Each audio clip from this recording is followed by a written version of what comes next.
1948. À cette époque-là, le téléphone portable n'existait pas. Donc, vous, madame, vous, mademoiselle, vous, monsieur, n'oubliez pas de les éteindre. 1948, donc. Immédiate après-guerre. Un obscur correcteur littéraire franco-roumain appelé Eugène Ionesco décide d'apprendre la langue anglaise grâce à la célèbre méthode assimile. Assimile 6005. Bon, allez, je la fais à 5000. Allez. La nature même des conversations reproduites dans cet ouvrage, associée à la conscience déjà ancienne chez lui de la nature tragique du langage et de la vacuité de la parole... Vacuité? Vacuité? Est-ce que j'ai une gueule de vacuité?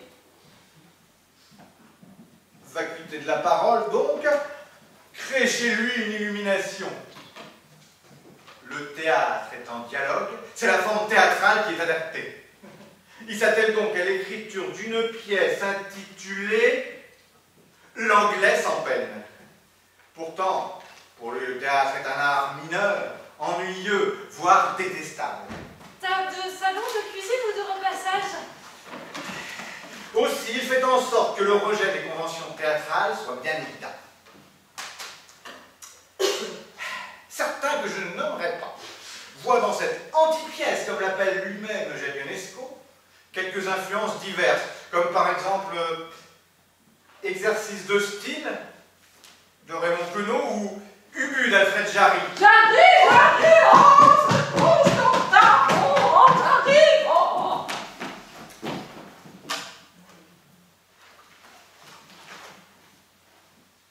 L'œuvre subit de nombreuses retouches, même son titre est changé, pour faire place à une diva dégarée.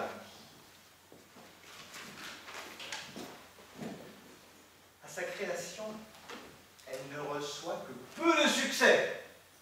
Beaucoup ne comprennent pas qu'il n'y a rien à comprendre. Pourtant, une nouvelle forme de théâtre est née. Le théâtre de l'absurde. Le théâtre de l'absurde est né. Il est né le divin théâtre, sonné au bois résolu. Reprise en 1957, associée à la leçon, spectacle où un vieux professeur poussiéreux. Bon, passons. En tout cas, elle eut un succès grandissant. Ce soir, ce sont quelques piments. Songeur, le piment, songeur. Ce sont donc des piments songeurs qui s'y frottent. Et qui s'y frottent? Zibi!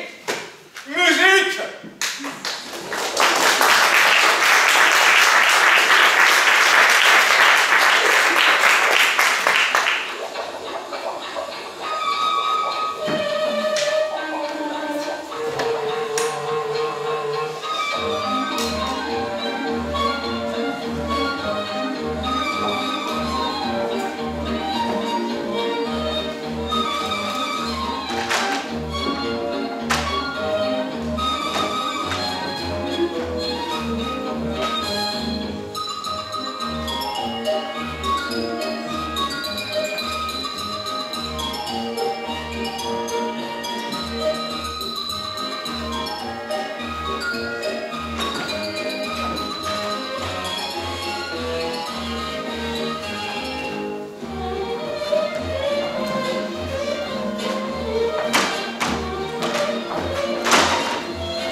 Intérieur bourgeois anglais. Avec des fauteuils anglais. Soirée anglaise. Monsieur Smith, anglais, lit un journal anglais. À côté d'un feu anglais. À côté de lui, Madame Smith, anglaise, raccommode des chaussettes, anglaise. Un long moment de silence anglais.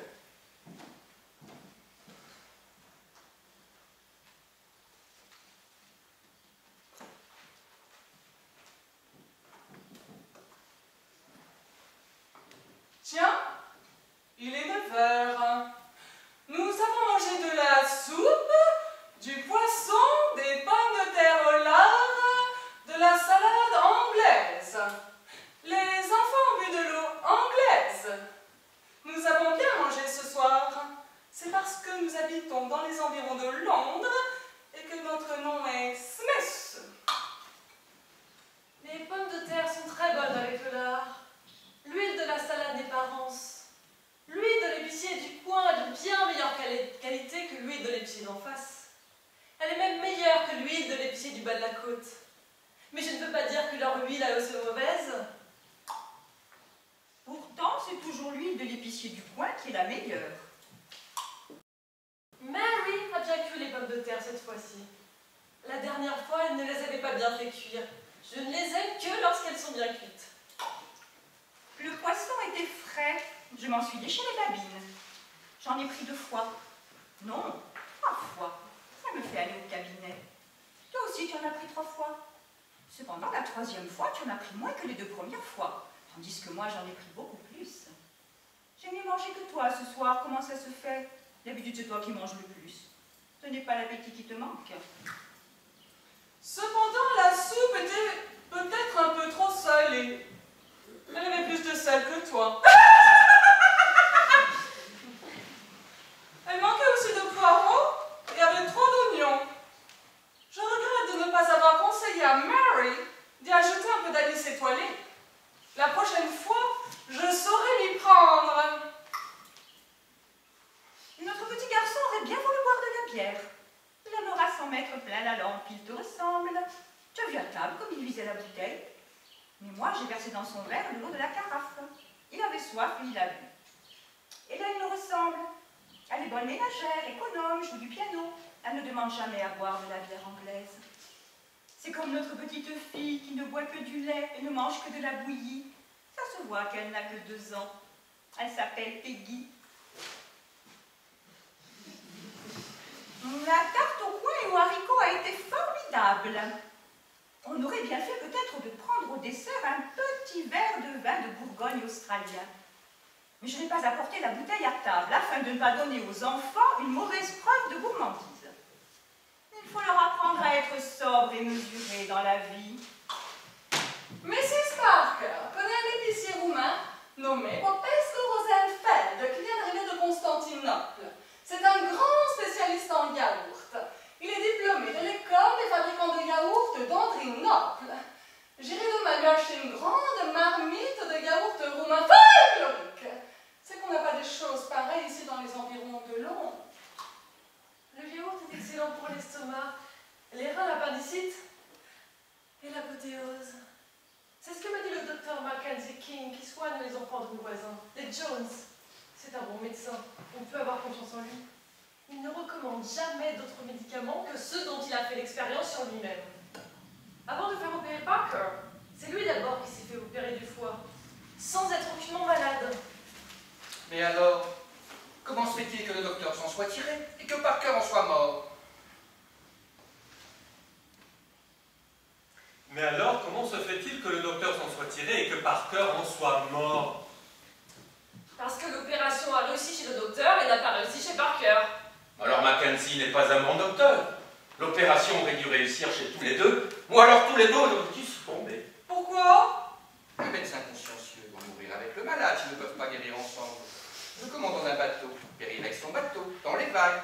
Il ne lui survit pas. On ne peut comparer un malade à un bateau. Et pourquoi pas? Le bateau aussi, c'est maladie. Et d'ailleurs, ton docteur est sain comme un vaisseau. Voilà pourquoi encore il devait périr en même temps que le malade, comme le docteur et son bateau. Moi? J'y avais pas pensé. C'est peut-être juste... Et alors, quelle conclusion en tires-tu? tous les docteurs ne sont que des charlatans, mais tous les malades aussi. Seule la marine est honnête en Angleterre. Mais pas les marins. Naturellement.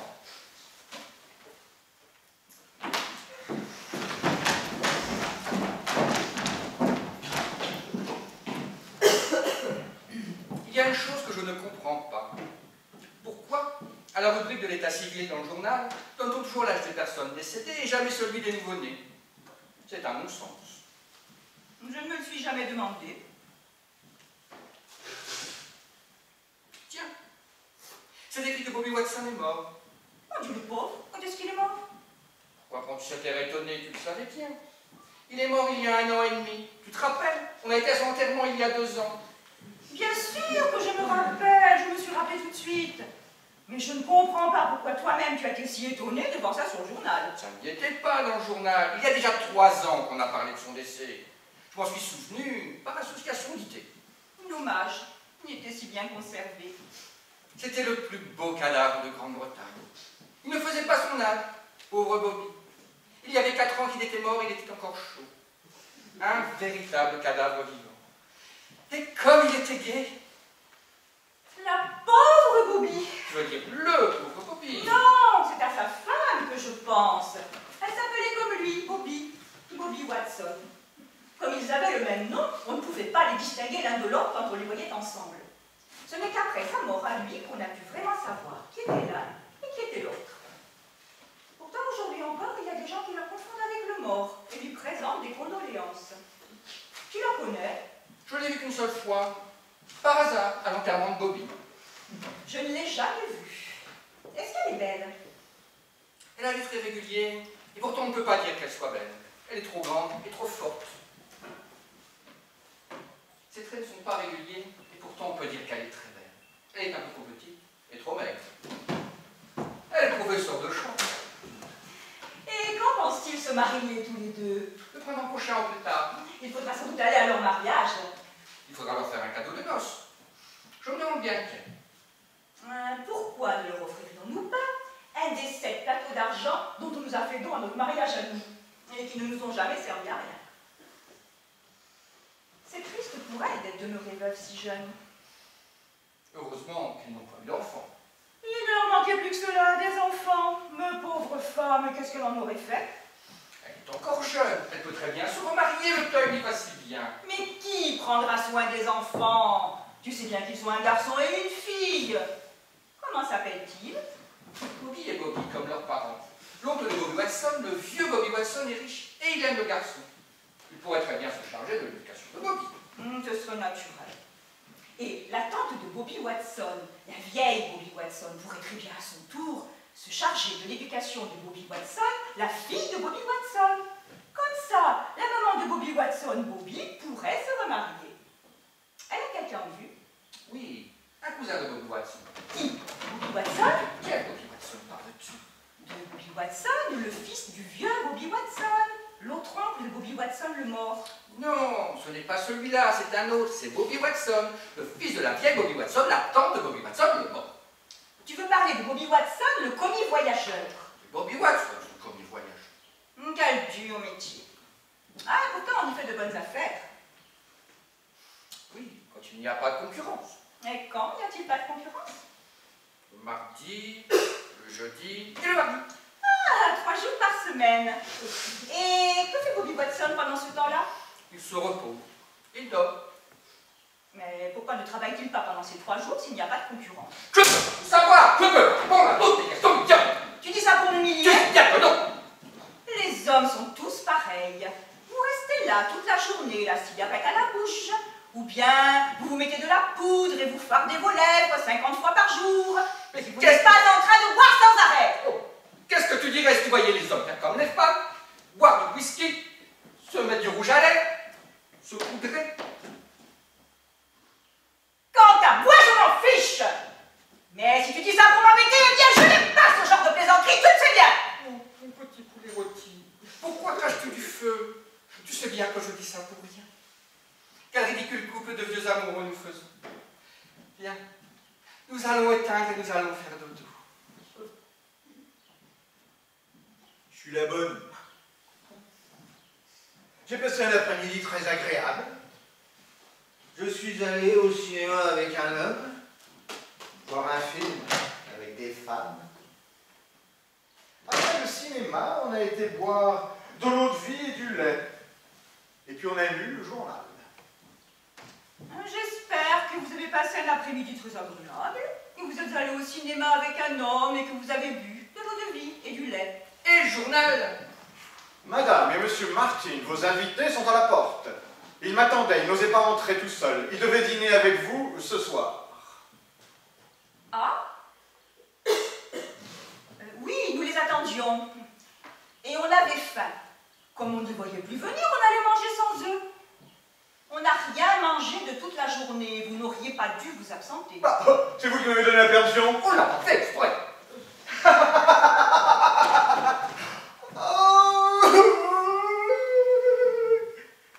Je me suis acheté un pot de sang. Ma chère Mary, veuillez ouvrir la porte et faites entrer monsieur et madame Martin, s'il vous plaît. Nous allons vite nous habiller. Vous êtes arrivé en retard, ce n'est pas poli. Il faut être à l'heure. Compris? Bon, c'est pas grave. Asseyez-vous quand même ici et attendez là, maintenant.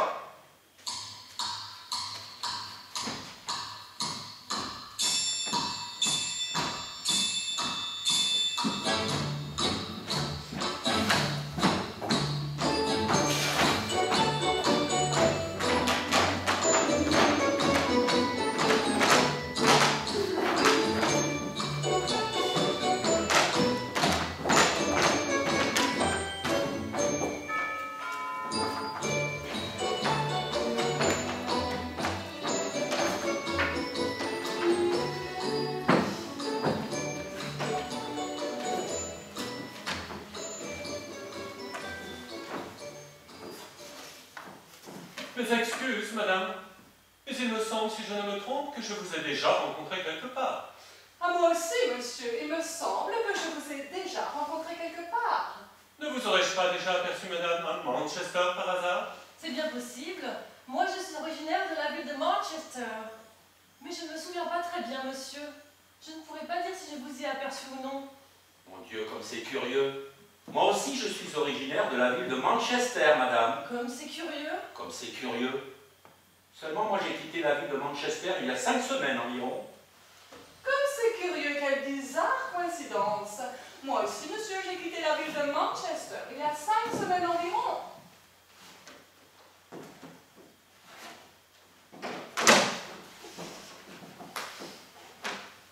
J'ai pris le train d'une demi après 8 le matin, qui arrive à Londres à un quart avant 5, madame. Comme c'est curieux. Comme c'est bizarre et quelle coïncidence. J'ai pris le même train, monsieur, moi aussi. Mon Dieu, comme c'est curieux. Peut-être bien alors, madame, que je vous ai vu dans le train. C'est bien possible. Ce n'est pas exclu. C'est même plausible. Après tout, pourquoi pas? Mais je n'en ai aucun souvenir, monsieur. Je voyageais en deuxième classe, madame. Il n'y a pas de deuxième classe en Angleterre, mais je voyage quand même en deuxième classe. Comme c'est bizarre, que c'est curieux et quelle coïncidence. Moi aussi, monsieur, je voyageais en deuxième classe.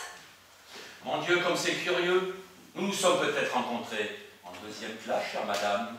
La chose est bien possible après tout. Mais je ne m'en souviens pas très bien, cher monsieur. Ma place était dans le wagon numéro 8. 6e compartiment, madame. Comme c'est curieux, ma place aussi était dans le wagon numéro 8. 6e compartiment, cher monsieur. Comme c'est curieux, étrange et bizarre.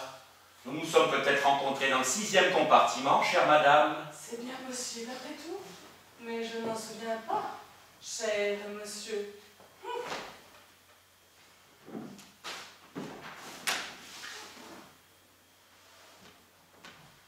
À vrai dire, chère madame, moi non plus, je ne m'en souviens pas.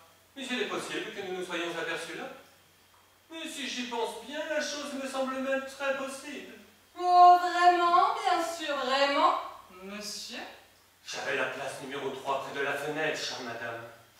Oh mon Dieu, comme c'est bizarre. J'avais la place numéro 6 en face de vous, près de la fenêtre, monsieur. Mon Dieu, comme c'est curieux.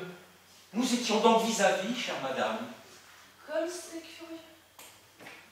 Comme c'est curieux et quelle coïncidence. Comme c'est curieux.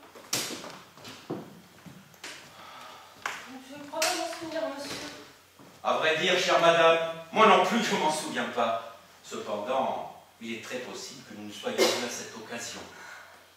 C'est vrai. C'est bien possible. Et je n'en ai aucun souvenir, monsieur. Ce n'était pas vous, chère madame. Madame qui m'a prié de mettre sa valise dans le filet, et qui ensuite m'a remercié et m'a permis de fumer. Mais si ça devait être moi, comme c'est curieux, quelle coïncidence. Mon Dieu, comme c'est curieux, comme c'est bizarre et quelle coïncidence. Mais alors peut-être nous sommes-nous connus à ce moment-là, chère madame. Comme c'est curieux et quelle coïncidence. C'est bien possible, cher monsieur. Cependant, je n'en ai aucun souvenir. Moi non plus, madame. Depuis que je suis arrivé à Londres, j'habite rue Bromfield, chère madame. Comme c'est curieux, comme c'est bizarre. Moi aussi, depuis mon arrivée à Londres, j'habite rue Bromfield, cher monsieur. Comme c'est curieux, mais alors, nous nous sommes peut-être rencontrés rue Bromfield, chère madame. Comme c'est curieux, comme c'est bizarre. C'est bien possible après tout, mais je ne m'en souviens pas, cher monsieur.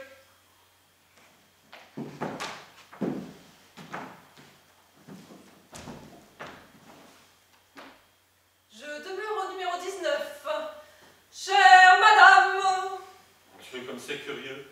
Moi aussi, j'habite au numéro 19. Cher monsieur. Mais alors. Nous nous sommes peut-être vus dans cette maison. Chère madame.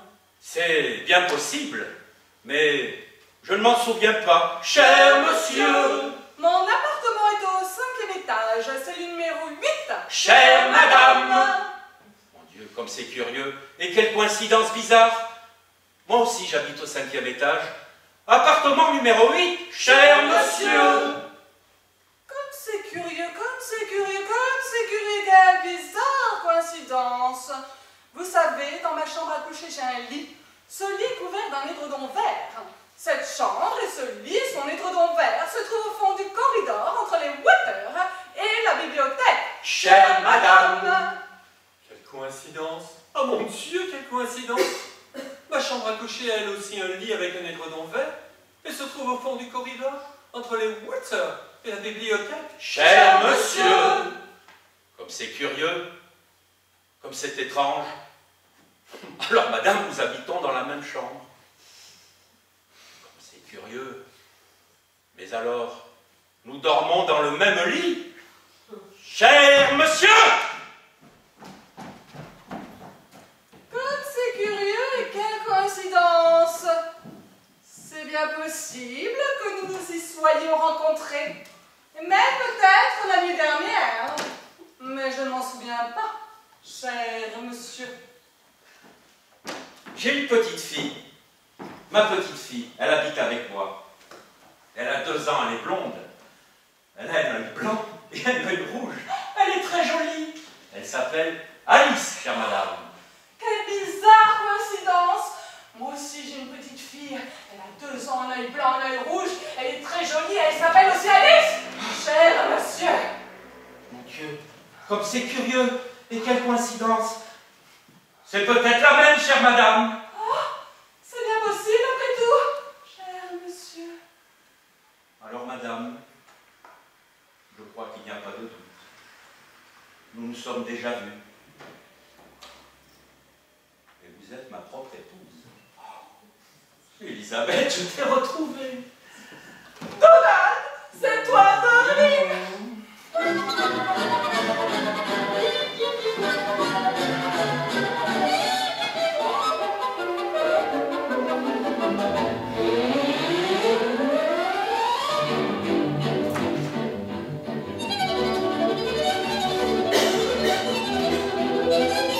Oh, I'm so sorry.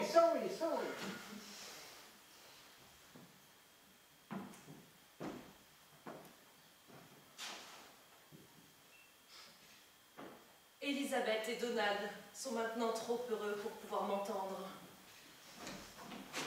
Je puis donc vous révéler un secret. Elisabeth n'est pas Elisabeth. Donald n'est pas Donald. En voici la preuve. L'enfant dont parle Elisabeth n'est pas la fille de Donald. Ce n'est pas la même personne. La fillette de Donald a un œil blanc et l'autre rouge, tout comme la fillette d'Elisabeth. Et tandis que l'enfant de Donald a l'œil blanc à droite et l'œil rouge à gauche, l'enfant d'Elisabeth, lui, a l'œil rouge à droite et l'œil blanc à gauche. Ainsi, tout le système d'argumentation de Donald s'écroule en se heurtant à ce dernier obstacle qui anéantit toute sa théorie. Malgré les coïncidences extraordinaires qui semblent être des preuves définitives, Elisabeth et Donald, n'étant pas des parents du même enfant, ne sont pas Donald et Elisabeth. Il a beau croire qu'il est Donald, elle a beau croire qu'elle est Elisabeth.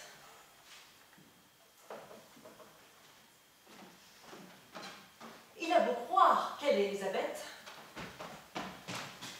elle a beau croire qu'il est Donald. Il se trompe amèrement. Mais qui est le véritable Donald? Qui est la véritable Elisabeth? Qui donc a intérêt à faire durer cette confusion? Je n'en sais rien. Ne tâchons pas de le savoir.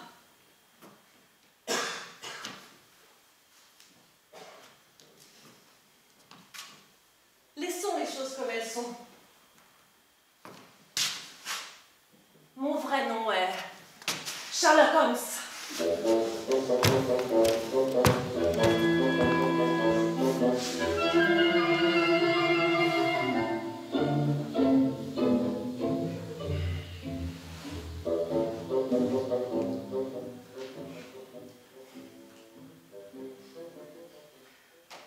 Oublions, darling, tout ce qui ne s'est pas passé entre nous. Et maintenant que nous nous sommes retrouvés, tâchons de plus nous perdre et vivons comme avant. Oui, darling. Bonsoir, chers amis. Excusez-nous de vous avoir fait attendre aussi longtemps. Nous avons pensé qu'on devait vous rendre des honneurs auxquels vous avez droit et dès que nous avons appris que vous vouliez bien nous faire le plaisir de venir nous voir sans annoncer votre visite, nous nous sommes dépêchés d'aller revêtir nos habits de gala. Nous n'avons rien mangé de toute la journée. Il y a 4 heures que nous vous attendons. Pourquoi êtes-vous venu en retard?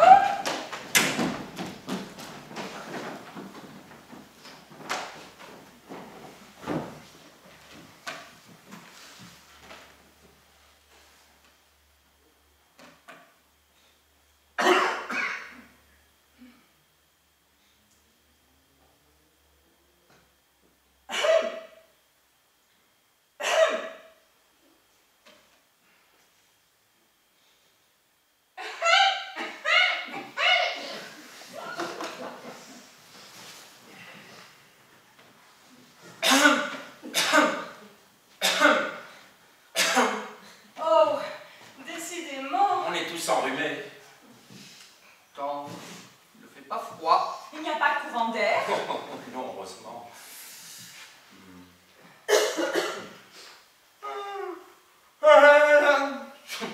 Vous avez du chagrin. Non, il s'emmerde. Oh, monsieur, à votre âge, vous ne devriez pas. Le cœur n'a pas d'âge. C'est vrai. On le dit. On dit aussi le contraire. La vérité est entre les deux. C'est juste. Vous qui voyagez beaucoup, vous devriez pourtant avoir des choses intéressantes à nous raconter. Dis, chérie, qu'est-ce que tu as vu aujourd'hui? Ce n'est pas la peine, on ne me croirait pas. Nous n'allons pas mettre en doute votre bonne foi. Vous nous offenseriez si vous le pensiez. Chérie, tu les offenserais si tu le pensais. Eh bien, aujourd'hui, j'ai assisté à une chose incroyable, une chose extraordinaire. Dis vite, chérie. On va s'amuser. Enfin! Eh bien, aujourd'hui, en allant au marché pour acheter des légumes qui sont de plus en plus chers, Qu'est-ce que ça va devenir? Il ne faut pas interrompre, chérie. Vilaine. j'ai vu dans la rue, à côté d'un café, un monsieur convenablement vêtu d'une cinquantaine d'années, même pas qui... Qui quoi? Faut pas interrompre, chérie. Tu es écoutant. Chérie, c'est toi qui as interrompu le premier. Mais Qu'est-ce qu'il faisait, le monsieur? Eh bien, vous allez dire que j'invente. Il avait posé un genou à terre et se tenait penché.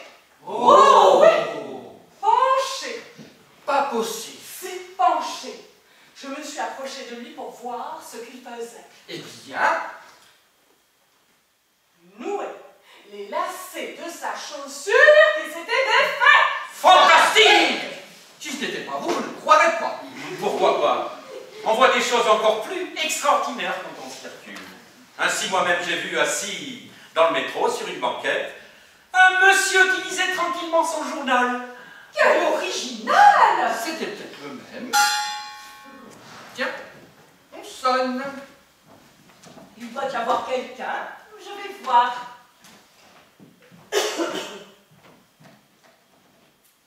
Personne. Je vais vous donner un autre exemple. Tiens, on sonne. Ça doit être quelqu'un, je vais voir.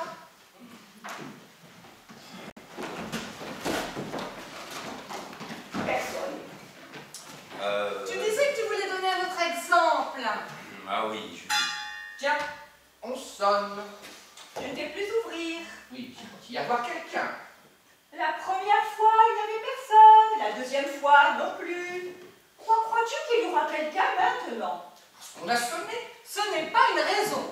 Comment? Quand on entend sonner à la porte, c'est qu'il y a quelqu'un à la porte qui sonne, mais pour qu'on lui ouvre la porte. Pas toujours, hein. La plupart du temps, si. Mais non, vous avez vu tout à l'heure. Moi, quand je vais chez quelqu'un, je sonne pour entrer. Je pense que tout le monde fait pareil, que chaque fois qu'on sonne, c'est qu'il y a quelqu'un.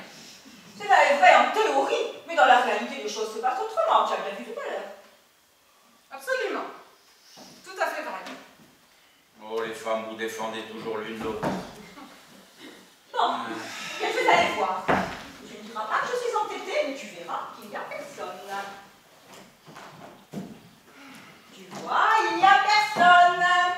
Ah, ces hommes qui veulent toujours avoir raison et qui ont toujours tort.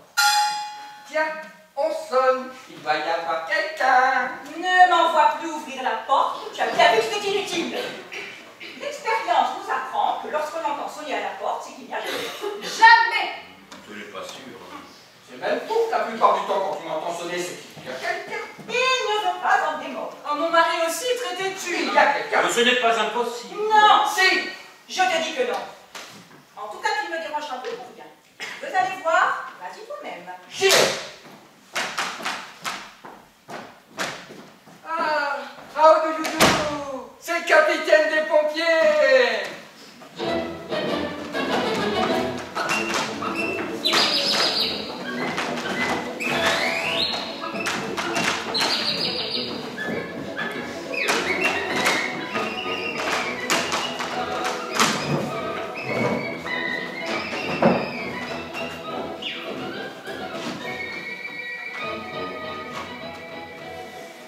Bonjour, mesdames et messieurs. Bonjour, madame Smith. Vous avez l'air fâchée. Oh, C'est que voyez-vous, ma femme est un peu humiliée de ne pas avoir raison. Il y a eu, monsieur le capitaine des pompiers, une controverse entre madame et monsieur Smith. ça ne vous regarde pas. Je te prie de ne pas mêler les étrangers à nos querelles familiales. Oh chérie, ce n'est pas bien grave. Le capitaine est un vieil ami de la maison. Sa mère me faisait la cour. Son père, je le connaissais. Il m'avait demandé de lui donner ma fille en mariage quand j'en aurais une. Il est mort en attendant. Ce n'est ni sa faute à lui, ni la vôtre. Enfin, de quoi s'agit-il? Mon mari prétend... Non, c'est quoi vous prétendez? Non, c'est lui. Ah, ne vous énervez pas! Racontez-moi ça, madame Smith. Eh bien voilà. Ça me gêne beaucoup de vous parler franchement, mais un pompier est aussi un confesseur. Eh bien, On se disputait parce que mon mari disait que lorsqu'on entend sonner à la porte, il y a toujours quelqu'un. La chose est plausible. Et moi je disais que chaque fois que l'on sonne, c'est qu'il n'y a personne. La chose peut paraître étrange. Mais à l'éprouver. Non point par des démonstrations théoriques, mais par des faits. C'est faux, puisque le pompier est là. Il a sonné, j'ai ouvert, il était là. Quand? Mais tout de suite. Oui, 4e fois que l'on a trouvé quelqu'un. Et la 4e fois ne compte pas. Toujours. Il n'y a que les 3 premières fois qui comptent. Monsieur le capitaine, laissez-moi vous poser à mon tour quelques questions. Allez-y. Quand j'ai ouvert et que je vous ai vu, c'est bien vous qui aviez sonné. Oui, c'était moi. Vous étiez à la porte et vous sonniez pour entrer. Je ne le nie pas. Tu vois, j'avais raison. Quand on entend sonner, c'est que quelqu'un sonne. Tu ne peux pas dire que le capitaine n'est pas quelqu'un. Certainement pas. Je te répète que je te parle seulement des 3 premières fois puisque la 4e ne compte pas. Et la première fois, c'était vous qui avez sonné? Non, ce n'était pas moi. Vous voyez? On a sonné, personne. Il n'y avait personne. C'était peut-être quelqu'un d'autre. Il y a longtemps que vous étiez à la porte 3 quarts d'heure. et vous n'avez vu personne. Non, personne, j'en suis sûr. La 2e fois, vous avez entendu sonner? Oui, mais ce n'était pas moi non plus. Non. Et il n'y avait toujours personne. Victoire, j'ai eu raison. Pas si vite. Et qu'est-ce que vous faisiez à la porte? Rien. Je restais là. Je pensais à des tas de choses. Mais la 3e fois, ce n'est pas vous qui aviez sonné. Si, c'était moi. Et quand on a ouvert, on ne vous a pas vu. C'est parce que je m'étais caché pour rire.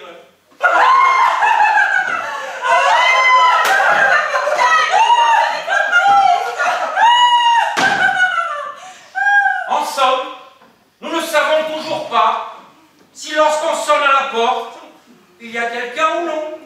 Jamais personne. Toujours quelqu'un. Je vais vous mettre d'accord.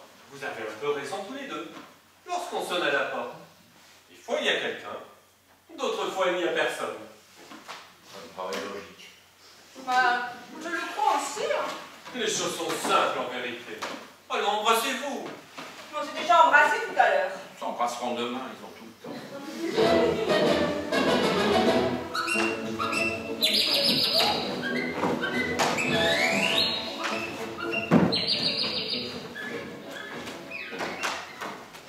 Monsieur le capitaine, puisque vous nous avez aidé à mettre tout cela au clair, mettez-vous à l'aise.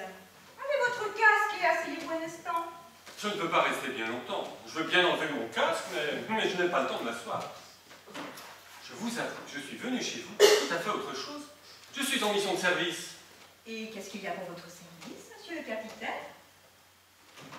Je vais vous prier de bien vouloir excuser mon indiscrétion, mais... Suis-je? Comment? Mais ne vous gênez pas.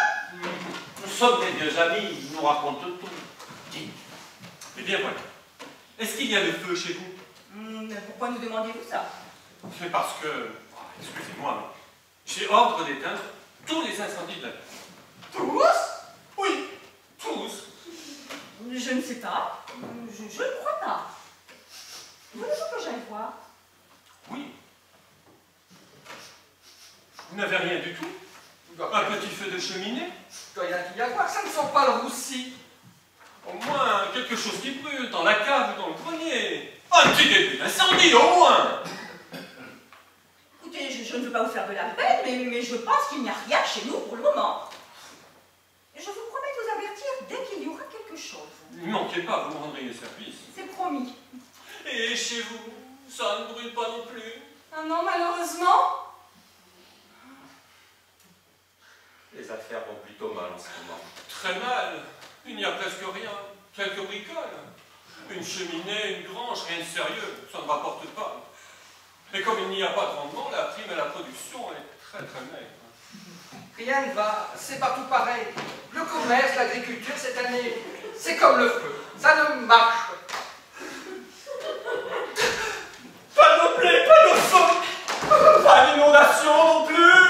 Mais il y a du sucre. Parce qu'on fait venir de l'étranger. Pour les incendies, c'est plus difficile. Trop de taxes. Eh bien, quand même, mais c'est assez rare aussi, une asphyxie au cas où deux. Ainsi la semaine dernière, une jeune femme s'est asphyxiée. Elle avait laissé le gaz ouvert. L'avait-elle oublié? Elle avait cru que c'était son Ces confusions sont toujours dangereuses. Est-ce que vous êtes allé voir chez le marchand d'allumettes? Rien à faire, il est assuré contre l'incendie. Allez donc de ma part voir la vicaire de Workfield. Je n'ai pas le droit d'éteindre le feu chez les prêtres. L'évêque se fâcherait. Les prêtres éteignent leur feu tout seuls, ou bien ils le font éteindre par des vestales. Essayez voir chez Durand. Mais je ne peux pas! Il n'est pas anglais, il est naturalisé seulement. Les naturalisés ont le droit d'avoir des maisons, mais pas celui de les faire éteindre si elles brûlent. Pourtant, quand le feu s'est mis l'année dernière, on l'a bien éteint quand même. Il a fait ça tout seul, clandestinement. Oh, c'est pas moi qui irais le dénoncer pour cela. Moi non plus.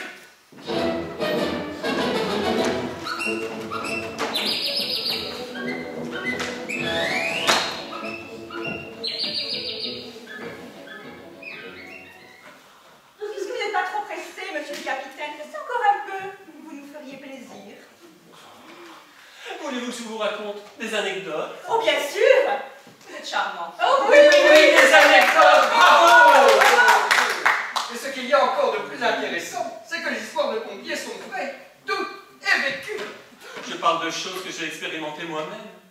La nature, rien que la nature. Pas les livres. C'est exact. La vérité ne se trouve d'ailleurs pas dans les livres, mais dans la vie. Commencez! Commencez. Oh, silence, il commence. Ne me regardez pas comme ça. Vous me gênez. Vous savez que je suis timide. Il est charmant. Oh, le Cher enfant. Je vais tâcher de commencer, mais promettez-moi de ne pas écouter. Mais si on n'écoutait pas, on ne vous entendrait pas? J'y avais pas pensé. Je vous l'avais dit, c'est un gosse. Le cher enfant. Courage, courage!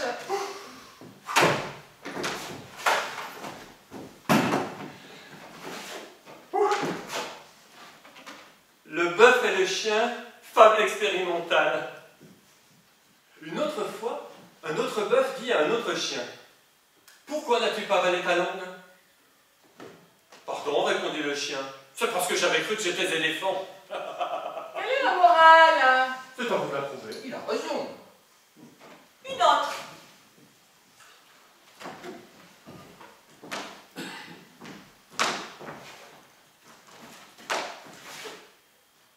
Un jeune veau avait mangé trop de verre pilé. En conséquence, il fut obligé d'accoucher. Il mit au monde une vache. Comme le veau était un garçon, la vache ne pouvait pas l'appeler maman. Elle ne pouvait pas l'appeler papa non plus, parce que le veau était trop petit. Le veau fut alors obligé de se marier avec une personne. La mairie prit alors toutes les mesures édictées par les circonstances à la mode. À la mode de quand? Comme les tripes. Vous la connaissez donc? Elle est dans tous les journaux. C'est arrivé pas loin de chez nous. Je vais vous en dire une autre. Le coq. Une fois, un coq voulut faire le chien. Mais il n'eut pas de chance car on le reconnut tout de suite. Par contre, le chien qui voulut faire le coq n'a jamais été reconnu. Laissez-moi vous en dire une autre à mon tour. Le serpent et le renard. Une fois, un serpent s'approchant d'un renard lui dit: il me semble que je vous connais.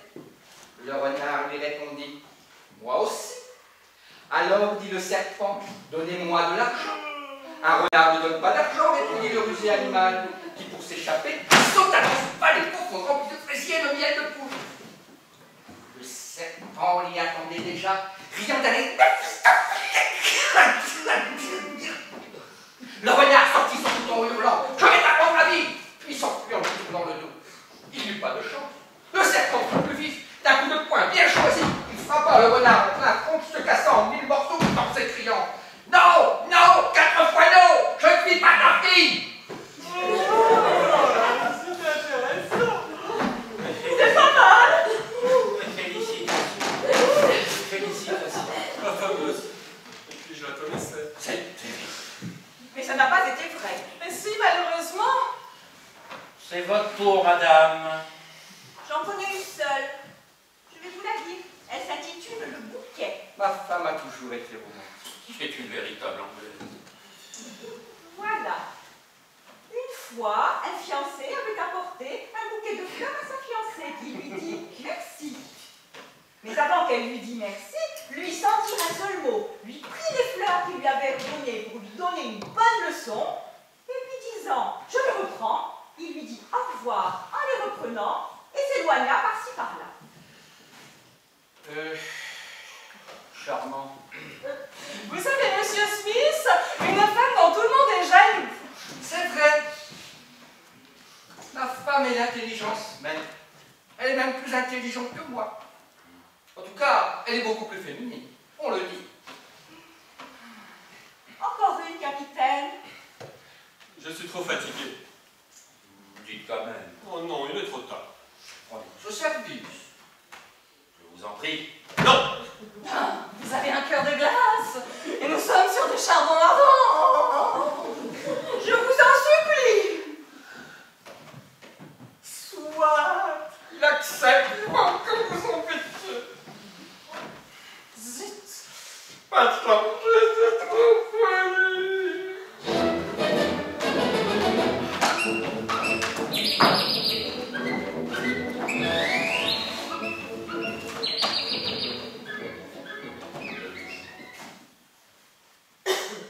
Le rhume.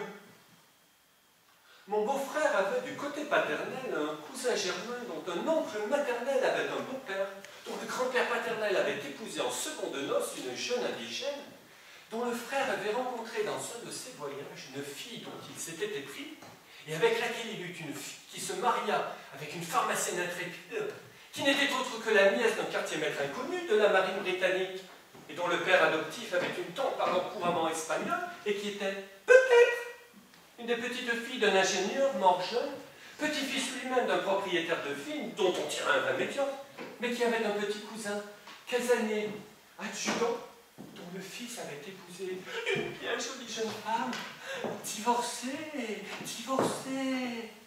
dont le premier mari était le fils d'un sincère patriote, qui avait su élever dans le désir de faire fortune.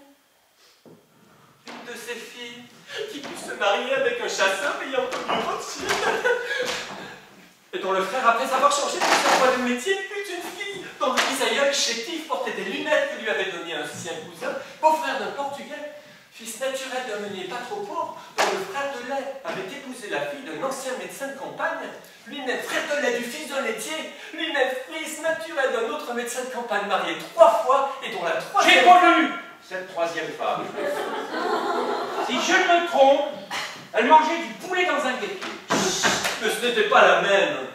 Je dis, et dont la troisième femme était la fille de la meilleure sage-femme de la région, qui, veuve de bonheur, Comme ma femme. s'était remariée avec un vitrier plein d'entrain qui avait su faire à la fille d'un chef de gare un enfant, qui avait fait son chemin dans la Son vie, chemin de fer. et avait épousé une marchande des 9 saisons, dont le père avait un frère maire d'une petite ville, qui se maria avec une institutrice blonde dont le cousin pêcheur à la ligne, À la ligne morte. se maria avec un autre cousin pêcheur à la ligne qui avait épousé une autre mariée, toujours institutrice blonde, qui avait épousé une troisième mariée, encore institutrice Elle est blonde, blonde, elle ne peut être que Marie. dont le père avait été élevé au Canada par une vieille femme qui était la nièce d'un curé, dont la petite amie s'était mariée avec une ancienne petite cousine qui s'était mariée avec une vieille tante, qui était la nièce d'un curé, dont la grand-mère attrapait quelquefois en hiver, comme tout le monde, un rhume. Drôle d'histoire. Presque incroyable. En temps sans rhume, il faut prendre des rubans. C'est une précaution inutile, mais absolument nécessaire. Excusez-moi, monsieur le capitaine, mais je ne comprends pas bien votre histoire. À la fin, quand on arrive à la grand-mère du prêtre, on s'empêtre. Toujours on s'empêtre entre les pattes du prêtre. Oh oui, capitaine, vous commencez. Tout le monde vous le demande. Je ne sais pas si je vais vous voir, je suis en mission de service. Ça dépend de l'heure qu'il est. Nous n'avons pas l'heure chez nous. Et la pendule? Elle marche mal, elle a l'esprit de contradiction, elle a toujours le contraire de l'heure qu'il est. Madame, monsieur, Que voulez-vous? Que voulez-vous faire ici, Marie? que madame et monsieur m'excusent, et ces mesdames et messieurs aussi, je voudrais à mon tour vous dire une anecdote. Mais qu'est-ce qu'elle dit? Je crois que la bonne de nos amies devient folle. Elle veut dire elle aussi une anecdote. Mais pour qui se prend-elle? Oh, vous êtes vraiment déplacé, mais... Oh, vraiment, pas possible. Et vous? Vous ici? Vous êtes amis? Mais comment donc? Heureux de vous revoir, enfin! C'est trop fort, chez nous, ici, dans les environs de... Ce n'est pas convenable.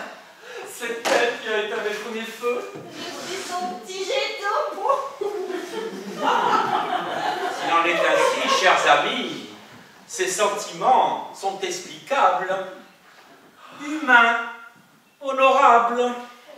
Tout ce qui est humain est honorable. Je n'aime quand même pas la voir là parmi nous. Elle n'a pas l'éducation nécessaire.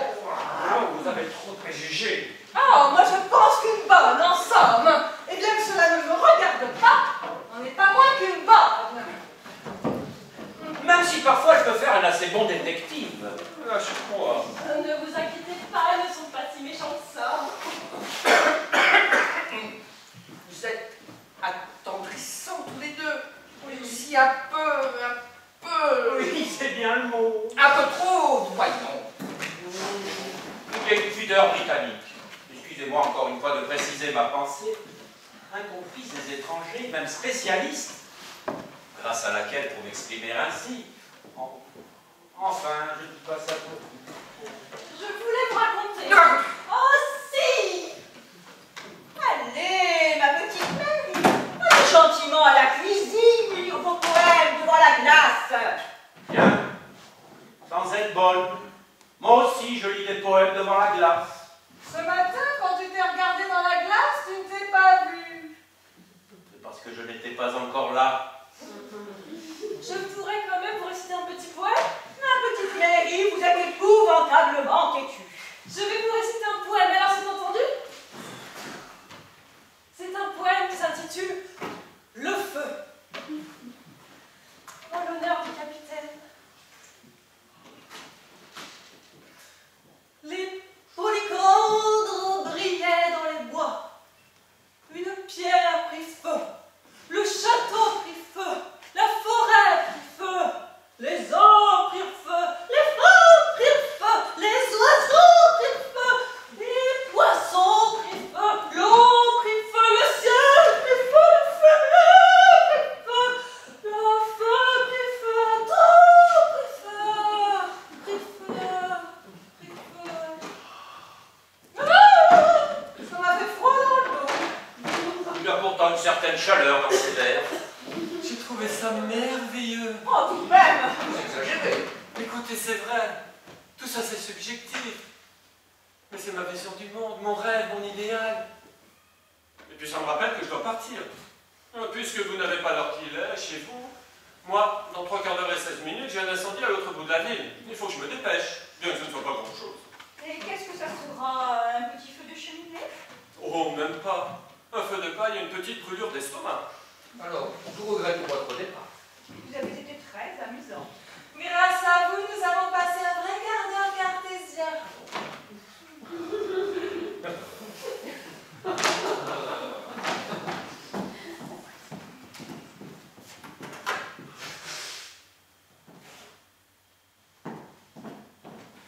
Mais à propos, et la cantatrice chauve?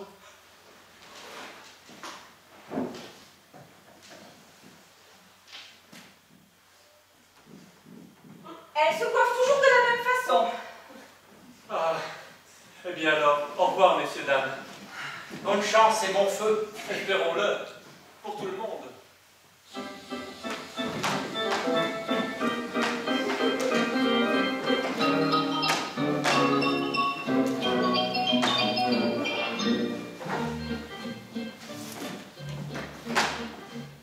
Je peux acheter un couteau de poche pour mon frère, mais vous pouvez acheter l'Irlande pour votre grand-père.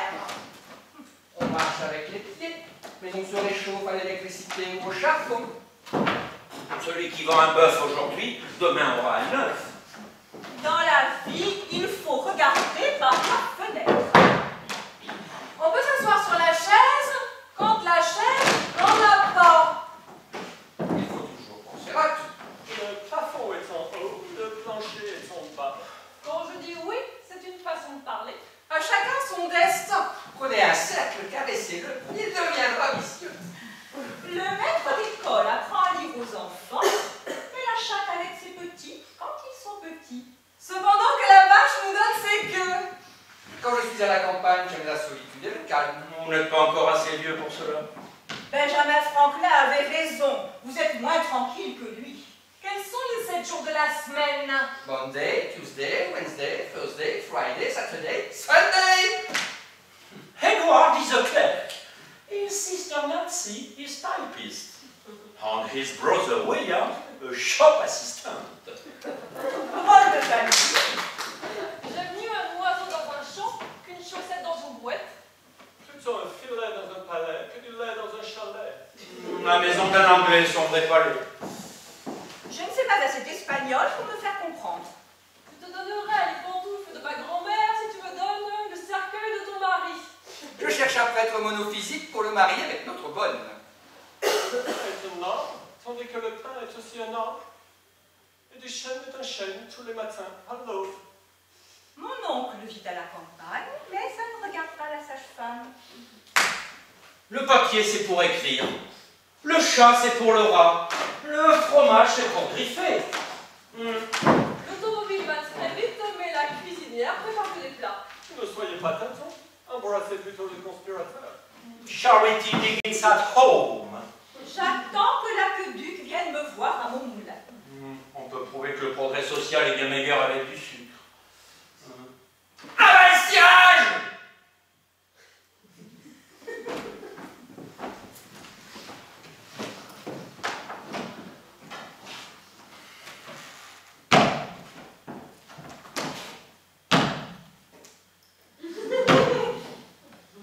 On ne fait pas briller ses lunettes avec du cirage noir.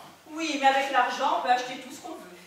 J'aime mieux tuer un lapin que chanter dans le jardin. Cacatoès, cacatoès, cacatoès, cacatoès, cacatoès, cacatoès, cacatoès,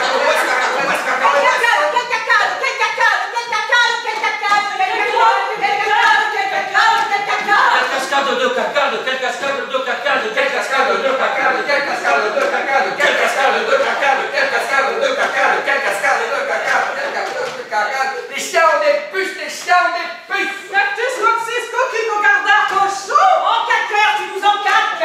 J'aime mieux pondre un œuf que voler un bœuf. Laisse-moi te renseigner. Caïmor. Allons gifler Ulysse. Je vais inviter ma caïa dans les cacaoyers. Les cacaoyers, les cacaoyères donnent pas des cacahuètes, donnent du cacao. Les cacaoyers, les cacaoyères donnent pas des cacahuètes, donnent du cacao. Les cacaoyers, les cacaoyères donnent pas des cacahuètes, donnent du cacao. Les souris ont des sourcils. Les sourcils n'ont pas de souris. Bouge pas ta babouche. Bouge pas la babouche. Touche la mouche, bouge pas la touche. La mouche bouge. Mouche ta bouche. Mouche le chasse-mouche, mouche le chasse-mouche. Escarmouchet, escarmouchet. Mais qu'on a une couche. Tu m'en bouffes. Touche ma cartouche. Sully, prud'homme. François. Copé. François Copé. Copé Sully. François prud'homme. Espèce de glouglou-taise. Mariette, cul de marmite. Krishnamurti. Krishnamurti. La pape dérape, la pape n'a pas de soupape, la soupape a un pape. Bizarre, beaux-arts, baiser. A-E-I-O-U, A-E-I-O-U, A-E-I-O-U-I.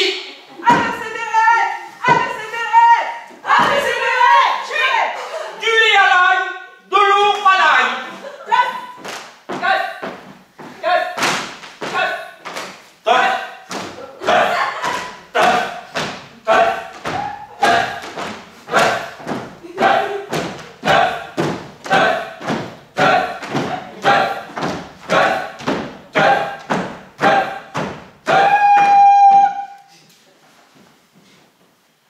C'est par ici. C'est pas par là. C'est par ici. C'est pas par là. C'est par ici. C'est pas par là. C'est par ici. C'est pas par là. C'est par ici. C'est pas par là. C'est par ici. C'est pas par là. C'est par ici. C'est pas par là. C'est par ici.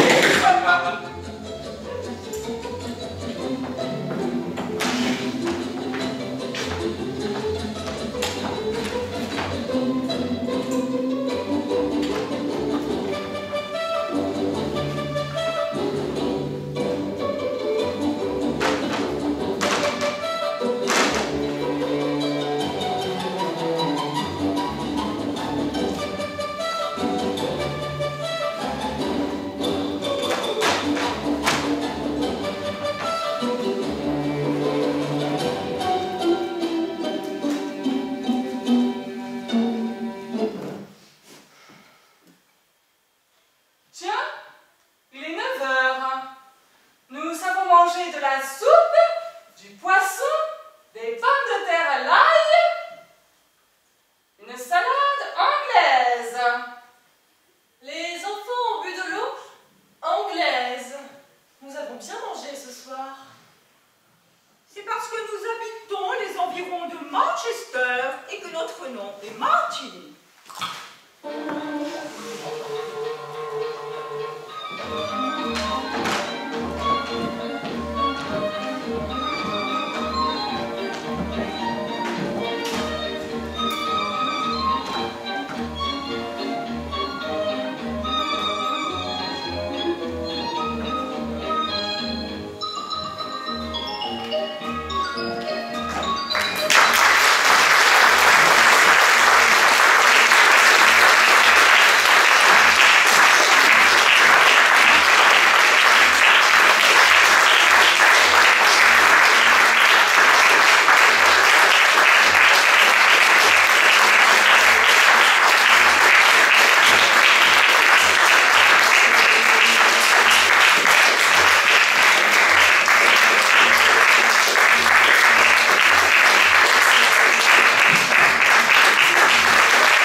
Vous avez pu voir et entendre ce soir